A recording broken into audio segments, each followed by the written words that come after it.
Bien, alors quelle est la dimension de cette image? Donc je vais dans le menu Image, taille de l'image. La dimension, en pixels bien sûr, le reste, les centimètres, la résolution ne m'intéresse pas du tout.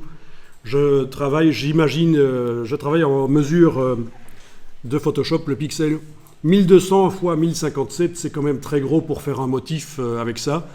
Donc on va certainement devoir la réduire. On va faire un motif, ben oui, parce qu'un motif super grand, ça marchera si on le remplit dans une image extrêmement grande.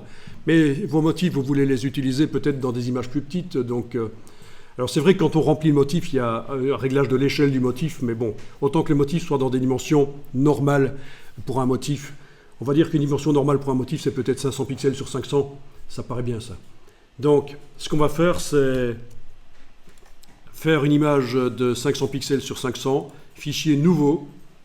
Bien sûr, vous ne fermez pas l'image de la banane, je ne vous ai pas dit de la fermer. Donc, 500 pixels sur 500. Et ne mettez pas une autre mesure, parce que si vous mettez des centimètres, ça vous fait une image de combien?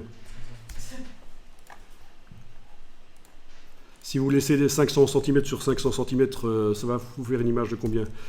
Ah tiens, il l'a laissé à 500 pixels. Bon, j'arrive pas à montrer comment on fait l'erreur. Enfin, quoi qu'il en soit, ah oui, c'est ceci. Si on met 500 cm sur 500, c'est moi qui buguais là. 500. 500 cm sur 500, ça vous fait une image de 59 000 pixels sur 59 000. D'accord? C'est monstrueux. Ah oui, mais moi j'ai vu des débutants dans Photoshop qui râlaient. Mon ordinateur ne marche pas, il est super lent, je me suis fait arnaquer. Et alors quand ils créaient des images, c'était ça le problème. On leur demandait de faire une image de 500 pixels sur 500, ils faisaient 500 cm sur 5. Voilà, c'est la cata évidemment. Donc souvenez-vous, en général les bugs se situent entre l'écran et le dossier de la chose.